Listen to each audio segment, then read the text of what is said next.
So, finally doing an Invisalign update. Just a quick overview. I got Invisalign on the 7th of June. It is now the 10th of January, so I've had them for 7 months. I have had 2 sets, so originally I was supposed to have them for 14 weeks, but I always knew I was going to get more sets, which I think I mentioned in my first video, so I'll link that. At first I had 14 aligners and I was doing weekly changes, so that would have been 14 weeks. At the end of those 14 weeks, my teeth were like definitely so much better. I'll speak about the progress in a second, but they're definitely so much better, but I did know that I wanted to get them even more precise. So they basically rescanned and did like everything again. And then when I went back to my appointment, I was expecting another 14, but actually it was only 11. I think that's because there wasn't as much change to go.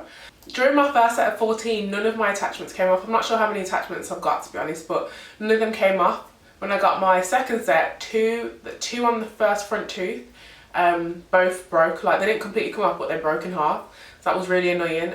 So pretty much they've been broken since the day one of my 11 aligners.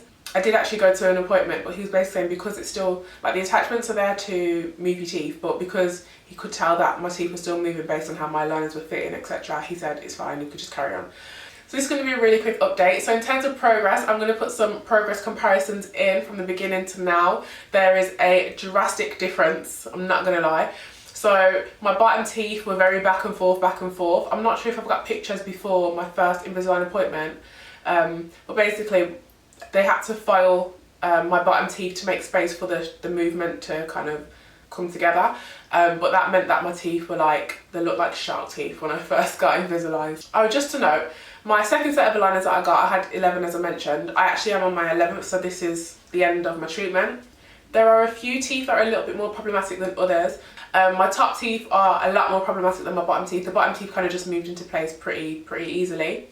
In my top teeth, because they needed to move back, they have moved back, but I feel like not enough for me personally. This side of my teeth, which you'll see in the video, is struggling to close. Like, I still have gaps there. I'm not sure why. They're very small gaps, but if I don't wear my liner for like half an hour, literally that small of a time, you can see the slight gaps on this side. So the progress overall has been amazing. I am a very particular person though, so I do like things to be as they should be, and if they're not like that, I'll notice. So my dentist is very aware of that. So like, kind of like halfway through my treatment, they had some, I wouldn't say trainee, I think she's quite seasoned, but she's not as seasoned as the doctor that I was originally supposed to go with. They tried to basically fob me off with her, and I was like, no, I'm going to notice the little things, so you need to give me back to Amit, who was my original dentist.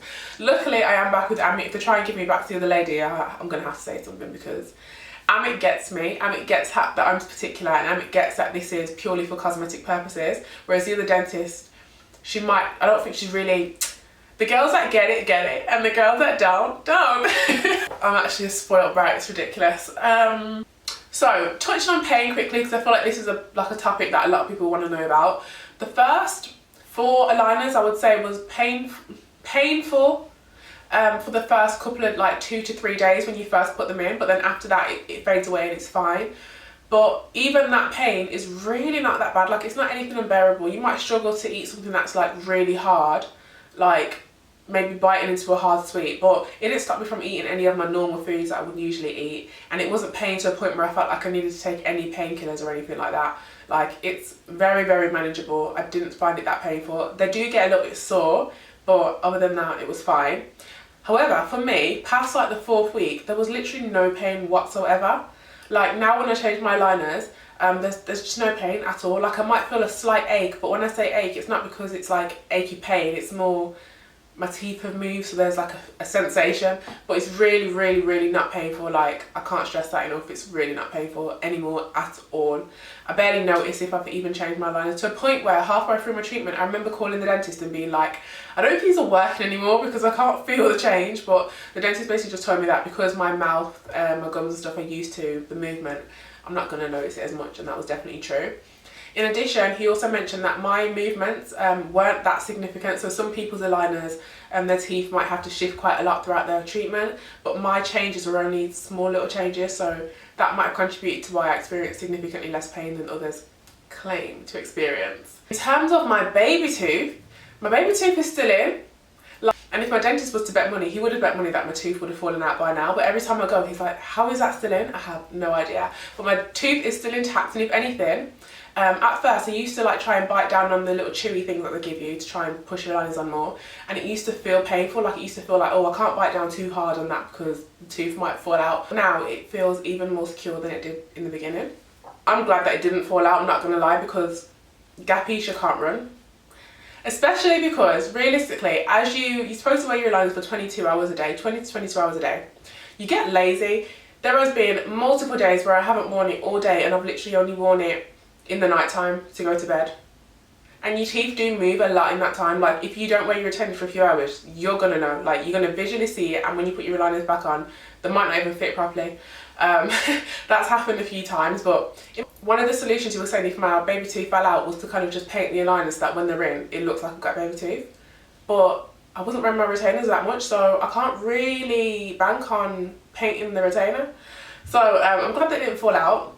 I do now have to look at the cost of getting a implant tooth, which is like 2-3 grand, which is flipping crazy. Might as well have got veneers, went to Turkey at this point.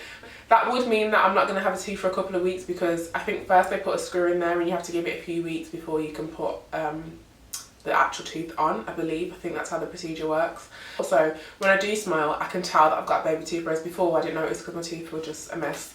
Everything else was distracting me. But now that they're a bit more aligned, I can see, like when I smile, there's a gap on this side because the tooth's smaller. So I am hoping that when I get the implant, they can make it a little bit bigger. Obviously it can't be too much bigger because there's only a certain size gap, but hopefully they can kind of disguise it a little bit so that it mimics at least the length of the other tooth, because you can tell that it's a baby tooth now. So that brings us up to now. Now, as I said, I'm on the end of my second set of aligners, so I'm on number 11 of the second set, and I actually have an Invisalign appointment later today. Essentially, I do actually want to get one more set, which I'm entitled to within the price that I paid, of aligners, to fix the little things that I mentioned. So this tooth, bringing the top teeth in a little bit more, and definitely having to close it. I have to close these gaps no matter what. Like I refuse to sign off without closing these gaps. Again, they are only tiny, but if I can see them, the camera can see them, and I paid 3 grand, so yeah, we're nearly at the end. I really am looking forward to the whitening because I really need it, and I didn't notice as much before, but now I'm noticing like we are near the end. I don't think I'm gonna, originally I was thinking about getting composite bonding, but I don't think I'm gonna get composite bonding. I just don't think I need it. My dentist has kind of talked me out of it, and also I'm already spending 5 grand. So yeah, no composite bonding for now. What I am going to do though is contouring. So I am going to get my teeth filed basically, to kind of get rid of some of the ridges at the bottom, straighten them off a little bit, but not fully straightened, because as I mentioned, that gives you like a really mature smile. Just make sure everything's in line. And I think that will do me. So yeah, but that is the update. If you've got any questions, drop them in the comment section below and I'll be sure to answer them in another video. But yeah, for now, these are my teeth, and thank you for watching.